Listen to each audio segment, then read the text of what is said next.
everybody, this is Clara Hermit for officiallyurban.com, and with me I've got Tiny Temper. How you doing, sir? I'm alright, how you doing? Not too bad at all. You got a little bit of a cold today? Just a little one. But Trying you're to going deal to cope? with it. Yeah, lemsip. That's the way forward, let me see. Yeah, you're listening now.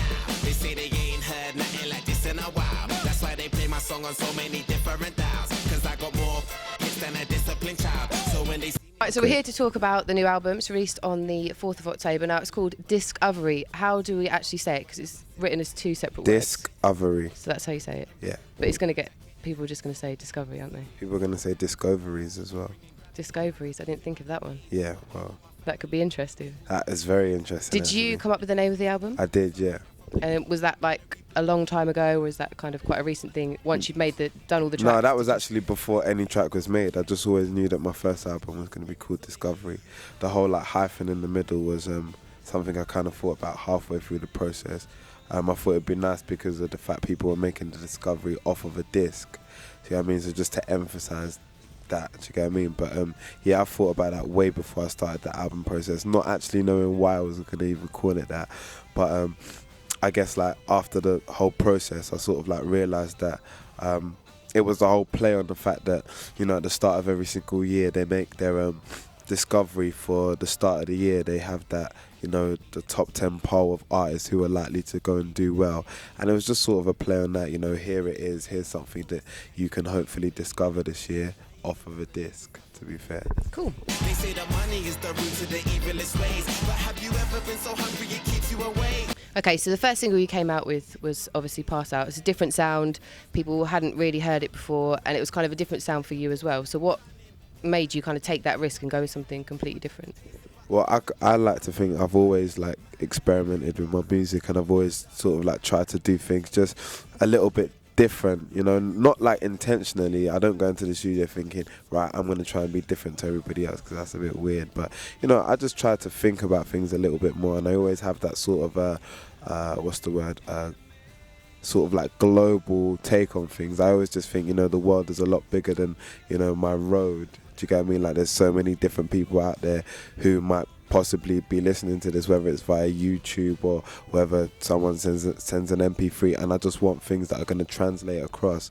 And I kind of had that whole intention when I was recording my album. You know, you actually think about it. I've signed a record deal, and this is my first album, and potentially this could go on to be like huge.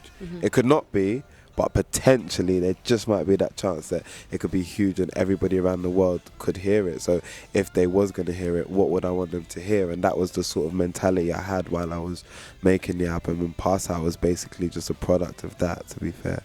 So quite a lot of other people were coming through with a similar kind of sound after they've heard you. Do you find that flattering, or do you find it annoying that people are kind of I find it following your flattering.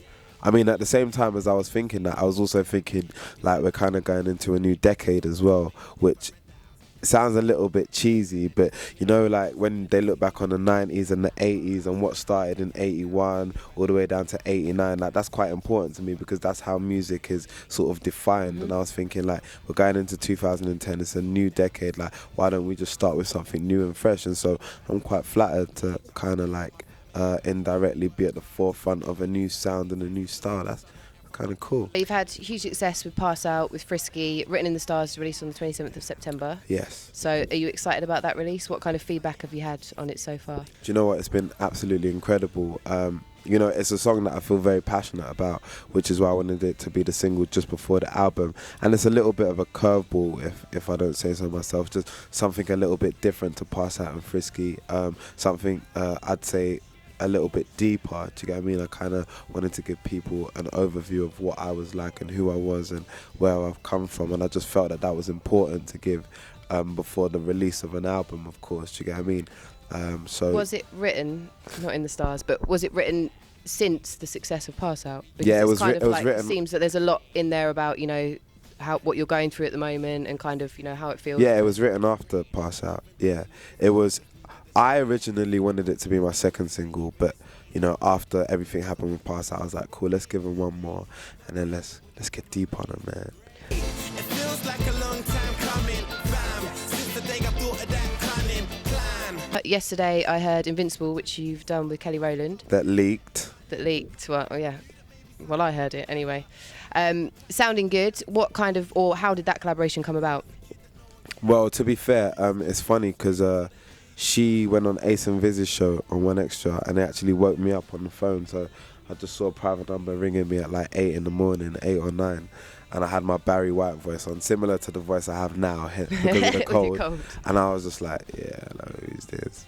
And then she was like, it's Kelly Rowland. And I was like, hello? It's who? And she's like, Kelly Rowland. And I was like, who? And it's like, Kelly Rowland. I was like, no way. So we basically had a joke and a laugh about that for like the next 5 minutes or so. And then we met a couple weeks later at Radio 1's Big Weekender. And I was like, look, listen, I know it's a little bit of a long shot, but I want to get into the studio and just do something for my album. And she was up for it. And then we did Invincible. So Yeah. you've collaborated with loads of people, obviously, Ellie, Kelly, Labyrinth, Eric Turner, Swedish House Mafia. Is there anyone else out there that you really kind of want to collaborate with? Yeah, I'd love to work with Dizzy. Big fan of Dizzy. He's definitely one of the people who made me Have you want asked to do him yet? music. I haven't asked him yet.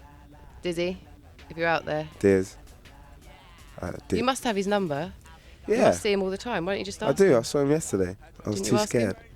I Ah. was nervous. No, I'm joking. No, it's gonna happen definitely. But I just feel like all those things happen naturally. Do you get what I mean? I never like to force Are things. you and, waiting for him to you know, ask you? Nah, but you know, there's always that whole hip hop thing. Like, yeah, we gotta get in the studio, man. Yeah, let's get in, and then you'll be waiting for a year and it never happens. Why does it have I to be an American accent? No, because that's what I mean by hip hop thing. You know, like all the rappers do it. Like, yeah, I'm gonna get in the studio with him, and they're always hyping on all the Have blogs. people said that to you? Yeah, Who? What American artists have said that to you? quite a few actually. Any names? But we'll save that. Just to finish, some quick fire questions. Your favourite saying or term? Make it happen. Make it happen, okay. Do you or have you ever really had so many garms that you had to keep some at your aunt's house, or did you just say that because it rhymes? Do you know what? I quite like her. You know, she's got this whole interview technique that's really, really good. She's quite like straight faced. It kind of works. But yes, You I just did. said it because it rhymes. No. Yes, I did. What, if anything, would make you pass out? I'd probably say a flight to Australia. I've got to do it in a couple months, and it's not that 24 bad. hours. Why would you want to leave a lady twitching? It's not because I'd want it. It's just, you know, part of the process. Part of the process. Yeah, it's part of the Okay, process. just something that happens. Just one last question that was by the cameraman, that doesn't really matter. But from the Tears video, do you have Gabby's number? No, but I can get it. I'll get it for you. Yeah, definitely. We'll do that. Yeah. Thank you very much for your She's time. a bad bee.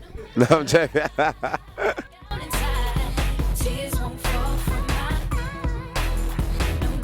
What's going on? It's your boy Tiny Temper, and right now you're watching officiallyurban.com.